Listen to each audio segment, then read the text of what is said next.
यश academy या आपल्या लाडक्या युट्यूब चॅनल मध्ये आपलं मनपूर्वक स्वागत.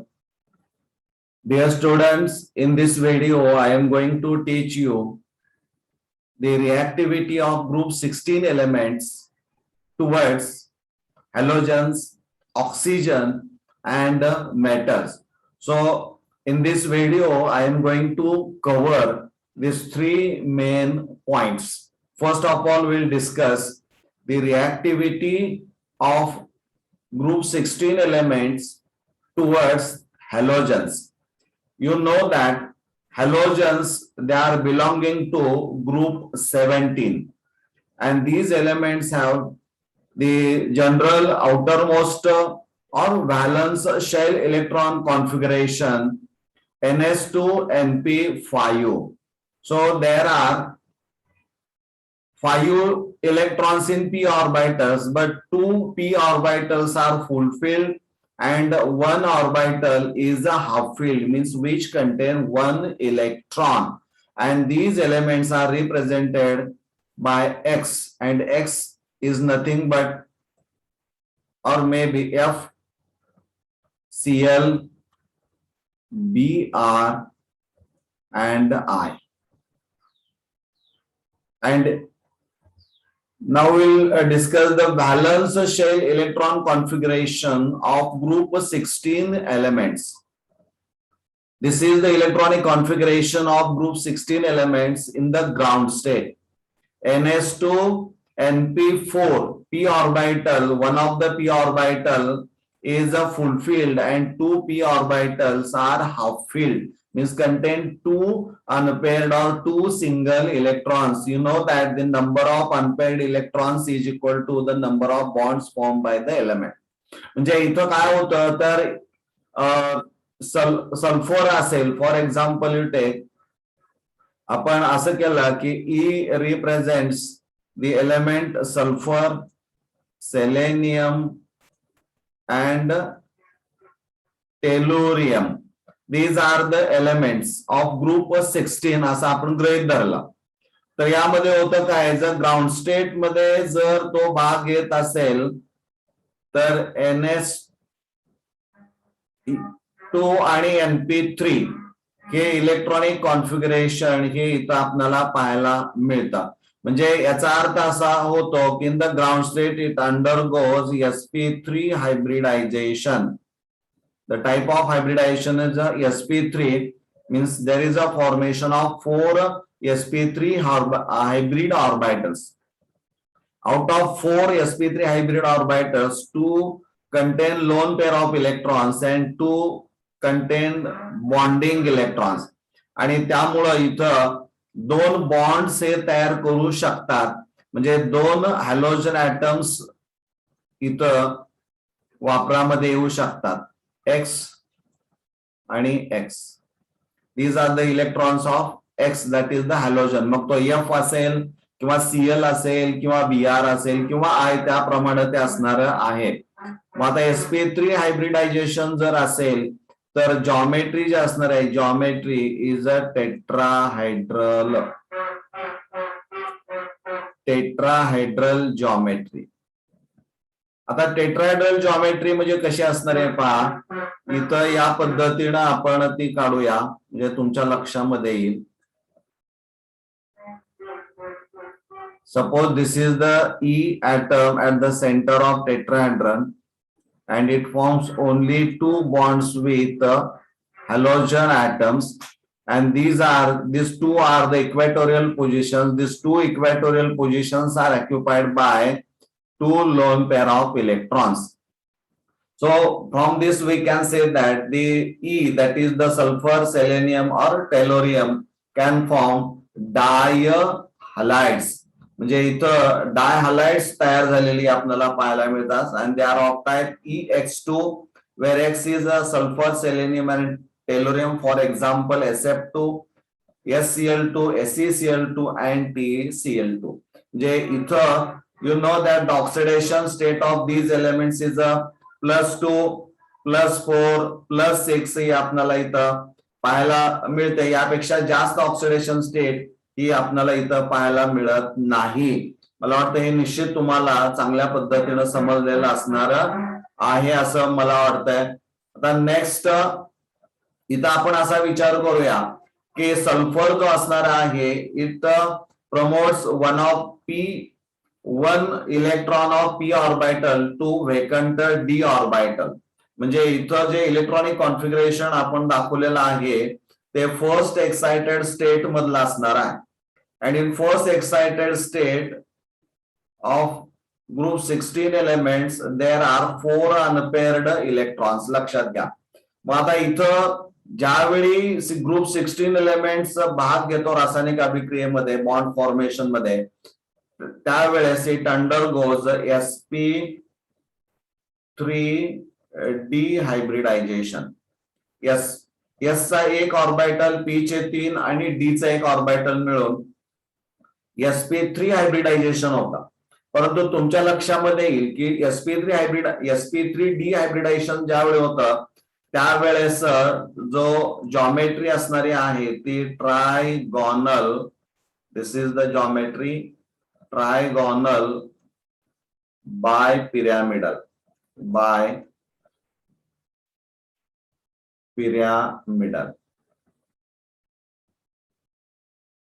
म्हणजे bipyramidal trigonal bipyramidal ही जॉमेट्री इथं आपल्याला पाहायला मिळते.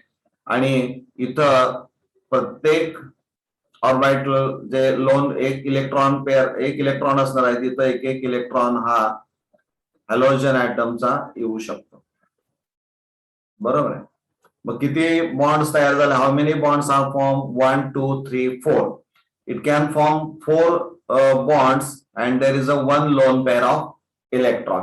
म्हणजे हे जर दाखवायचं असेल तर आपण असं दाखवू शकतो is the central atom sulphur selenium और tellurium. These two bonds are the axial bonds and these two are equatorial bonds असणारे आहेत. इथं एक्स असेल, इथं एक्स असेल, इथं एक्स असेल, इथं एक्स असणार आहे. आणि ही जे बायपिरॅमिडल ट्रायगोनल बायपिरॅमिडल जॉमेट्री आहे ती या पद्धतीने आपण रिप्रेझेंट करू शकतो. This is the one equatorial position which is occupied by lone pair of electron. म्हणजे या पद्धतीचं स्ट्रक्चर हे आपल्याला पाहायला मिळतं. हे तुम्हाला माहित असणं गरजेचं आहे. मला वाटतं हे तुम्हाला समजलं असेल. तर हे टेट्रा हलाइड्स तयार करतात. म्हणजे 4 बॉन्ड्स में tetra halides EX4 type where X is a S SC and T. For example SF4 SeCl4 TF4 and TeCl4 या पद्धतीनं ही कंपाऊंड तयार झालेली आपल्याला पाहायला मिळतात. नेक्स्ट आता इथं आपण बघूया की this is the valence shell electronic configuration of group 16 elements in the second excited state और डबल एक्साइटेड स्टेट. यामध्ये काय होतं एस मधला एक electron is promote S electron is promoted to vacant D orbital. आणि मग अशा वेळेस इथं आपल्या लक्षामध्ये येईल की 1 2 3 4 5 6 म्हणजे एकूण 6 अनपेअर्ड इलेक्ट्रॉन्स आर अवेलेबल. म्हणजे 6 बॉन्ड्स तो तयार करू शकतो. मग इथं टाइप ऑफ हायब्रिडायझेशन जो असणार आहे तो एस ऑर्बिटल, पी चे 3 ऑर्बिटल्स आणि डी चे 2 ऑर्बिटल्स. म्हणजे ज्यावेळी 6 अनपेड इलेक्ट्रॉन्स असतील त्यावेळेस sp3d2 टाइप ऑफ हायब्रिडायझेशन असणारा आहे. आणि हा ज्यावेळी असतो त्यावेळी जॉमेट्री जी असणारी आहे जॉमेट्री इज ऑक्टॅहायड्रल जॉमेट्री ही आपल्याला पाहायला मिळते. म्हणजे इथं प्रत्येकी एक एक्स चा एक इलेक्ट्रॉन इथं आपल्याला आलेला पाहायला मिळतो. म्हणजे एकूण 6 बॉन्ड्स हे इथं तयार होतात. बरोबर आहे. म्हणजे हेक्सा हलाइड्स ही इथं तयार झालेली आपल्याला पाहायला मिळतात. ती जॉमेट्री जर सांगायची असेल किंवा एक्सप्लेन करायची असेल तर कशी इज द सेंट्रल ॲटम आणि इथं ह्या 2 ऍक्सियल पोझिशन असणार आहेत.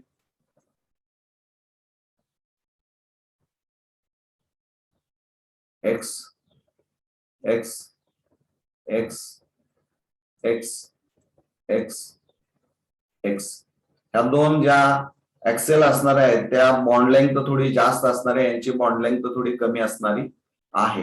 म्हणजे या पद्धतीनं ऑक्टाहेड्रल स्ट्रक्चर हे पाहायला मिळतं आणि 6 बॉन्ड्स तयार केलेले असणारे आहेत. म्हणजे इथं हेक्झा हलाइड्स तयार होतात आणि ती EX टाईप आपल्याला पाहायला मिळतात. For example SF6, SeCl6, TeF6. यामध्ये SF6 is found to be more stable, कारण SF4 चं रूपांतर SF6 मध्ये होऊ शकतं, हे तुम्हाला माहित असणं अपेक्षित असणार आहे. Now the formation of monohalides. Actually monohalides they are dimeric in nature. म्हणजे मोनोहलाइड जे असणारे आहेत ते डायमेरिक नेचर मध्ये असणार आहेत. S2F2, Se2Cl2, these are the examples and these compounds are having the structure similar to hydrogen peroxide. Hydrogen peroxide structure सारखं दिसतं, हे इथं या पद्धतीने आपण ते रिप्रेझेंट करू शकतो. इथं सल्फर असेल आणि इथं समजा Cl घेतला म्हणजे S2Cl2 आणि बॉन्ड अँगल जे असणार आहे ते 104.5 डिग्री इतके आपल्याला पाहायला मिळते. म्हणजे हायड्रोजन पेरॉक्साइड सारखं सिमिलर स्ट्रक्चर हे यांच्यामध्ये पाहायला मिळतं. हे monohalides they are actually dimeric in nature असणारे आहेत. मला वाटतं समजलं असेल. Now we'll discuss the reactivity of group 16 elements with oxygen. Oxygen जो असणार आहे तो ऑक्सिजन म्हणजे ग्रुप 16 एलिमेंटच तो असणार आहे आणि त्या बरोबर रिएक्शन जर आपण म्हणजे all elements of group 16 form oxides of the type EO2 and EO3. E जो असणार आहे तो एलिमेंट ऑफ ग्रुप 16 असेल. मग इथं जर आपण ईच्या ठिकाणी ऑक्सिजन लिहिला तर O3 तयार होतो, दॅट इज द ओझोन. म्हणजे ऑक्सिजन आणि ओझोन इथं असणारा आहे. म्हणजे ई सल्फर आहे, सेलेनियम आहे आणि टेलोरियम हा आपल्याला पाहायला मिळतो. बरोबर आहे. म्हणजे ऑक्साइड्स इथं ही आपल्याला तयार झालेली पाहायला मिळतात. म्हणजे ऑक्साइड जे असणारे आहेत ती oxides are the binary compounds of other elements with oxygen. म्हणजे ऑक्सिजन आणि एक एलिमेंट असणार आहे, मग तो सल्फर असेल किंवा इव्हन ऑक्सिजन सल्फर असेल, सेलेनियम असेल किंवा टेलोरियम असणारा आहे. इथं आपण एक चार्ट बघूया म्हणजे तुमच्या लक्षामध्ये येईल. This is the table which explain the formation of monoxides, dioxides and trioxides of group 16 elements. And these are the elements sulfur, selenium, tellurium and polonium. Sulfur can form monoxide like SO, tellurium TO, polonium POO. म्हणजे या पद्धतीने असणार आहे. सेलेनियमच्या बाबतीमध्ये does not form monoxides. डायऑक्साइडचा जर आपण इथं विचार जर केला तर SO2, SeO2, TeO2, POO2 म्हणजे हे सगळे डायऑक्साइड्स तयार करू शकतात. Trioxides sulphur, selenium, tellurium can form trioxides like SO3, SeO3, TeO3 respectively. पोलोनियमच्या बाबतीमध्ये ट्राय ऑक्साइड तयार होत नाही. म्हणजे इथं हे आपल्याला माहित असायला पाहिजे की जी ऑक्साइड्स तयार होत आहेत, मग SO2 असेल, SO3 असेल किंवा SeO2 असेल आणि SeO3 असेल, म्हणजे dioxides of sulphur and selenium, trioxides of sulphur and selenium are acidic oxides. Acidic oxides. आता हे जे असणारे आहेत ऍसिडिक ऑक्साइड्स यांना का म्हणायचं, तर ऍसिडिक ऑक्साइड म्हणण्याच्या पाठीमाग कारण असं की जो ऑक्साइड असणार आहे, oxide reacts with water. It reacts with water and forms acid. त्यांना ऍसिडिक ऑक्साइड्स असं म्हटलं जातं. म्हणजे इथं समजा SO2 आपण घेतला, SO2 plus water, it gives H2SO3. This is sulfurous acid. हा सल्फ्युरस ऍसिड हा तयार होऊ शकतो. किंवा इथं आपण SO3 H2O घेतला तर H2SO4 सल्फ्युरिक ऍसिड तयार होऊ शकतो. SeO3 आपण घेतला समजा, SeO3 trioxide of selenium with water gives H2SeO4. The name is selenic acid. This is selenic acid. H2SeO4 is a selenic acid. म्हणजे these are SO2, SO3, SeO2 and SeO3 are acidic oxides because they react with water and form acids. हे तुम्हाला माहित असणं अपेक्षित असणार आहे.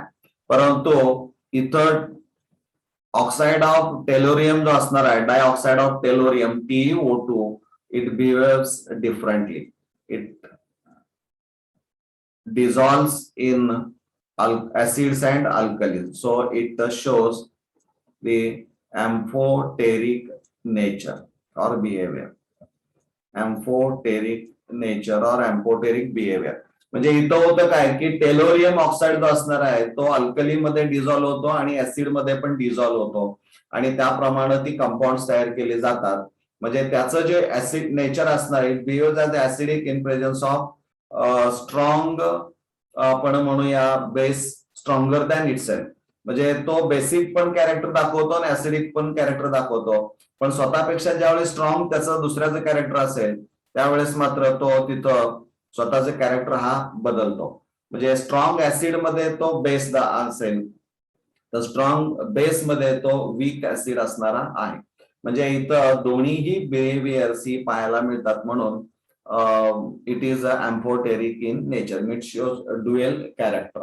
हे तुम्हाला माहित असणं गरजेचं आहे. यामध्ये आणखीन एक महत्वाचं आहे की tellurium oxide or dioxide of tellurium is insoluble in water, but it dissolves in acids and alkalis and shows the amphoteric nature. हे तुम्हाला माहित असणं अपेक्षित असणार आहे. ओके, आता पुढं this is the third and last part of this video, that is the reactivity of group 16 elements with metals. आता तुम्हाला मेटल्स म्हणजे काय हे तुम्हाला माहित असणार. Metals, these elements have a tendency to lose electrons. मग आपण सल्फर घेतला, सेलेनियम घेतला किंवा इथं ऑक्सिजन घेतला, O2,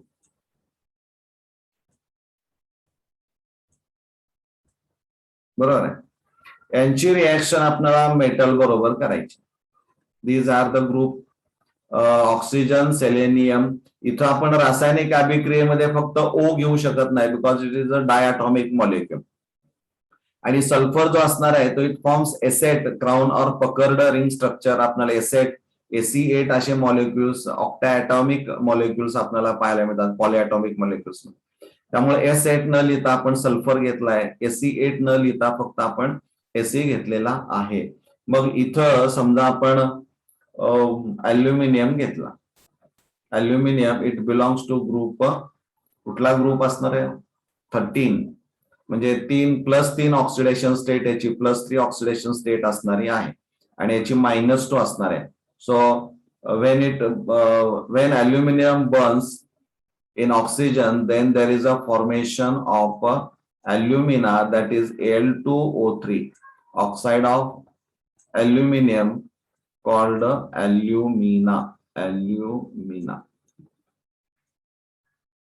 हा डिहायड्रेटिंग एजंट म्हणून ऑर्गॅनिक केमिस्ट्रीमध्ये वापरामध्ये येतो. म्हणजे इथं रिॲक्शन बॅलन्स करा, ट्वाइस ऑफ L2O3 बरोबर आहे. इथं थ्राइस ऑफ O2 म्हणजे 6 ऑक्सिजन ऍटम झाले आणि 4 ॲल्युमिनियम.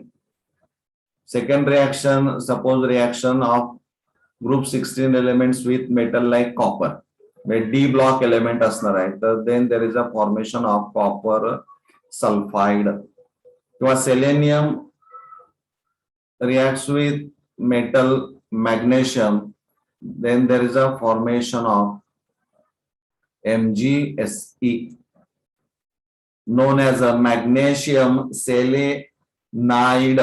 magnesium selenide ही कंपाऊंड्स तयार होतात. सो ग्रुप 16 एलिमेंट्स जे असणार आहेत react with metals to form compounds, ही अशा पद्धतीची कंपाऊंड्स ही तयार होताना आपल्याला पाहायला मिळतात. म्हणजे परीक्षेच्या दृष्टिकोनातून जर विचार केला तर रासायनिक अभिक्रिया ह्या विचारलेल्या आहेत. मग ती स्टेट बोर्ड एक्झामिनेशन असेल किंवा take any entrance examination like MST, CAT, NEET, JEE and so on, म्हणजे या परीक्षांच्या अनुषंगानं या रिॲक्शन्स किंवा हा पार्ट अतिशय महत्वाचा असणार आहे. आणि मला वाटतं हा निश्चित तुम्हाला हा चांगल्या पद्धतीनं समजला असेल. विद्यार्थी मित्रांनो, हा पार्ट जर तुम्हाला आवडला असेल, हा व्हिडिओ आवडला असेल तर लाईक करा, चॅनल सबस्क्राईब करा की जेणेकरून तुम्हाला हे सगळे व्हिडिओज हे पाहायला मिळतील. आणि जे नोटिफिकेशन आयकॉन बेल असणारी आहे ती मात्र प्रेस करा की जेणेकरून तुम्हाला प्रत्येक व्हिडिओ हा थेट तुमच्यापर्यंत पोहोचेल. धन्यवाद.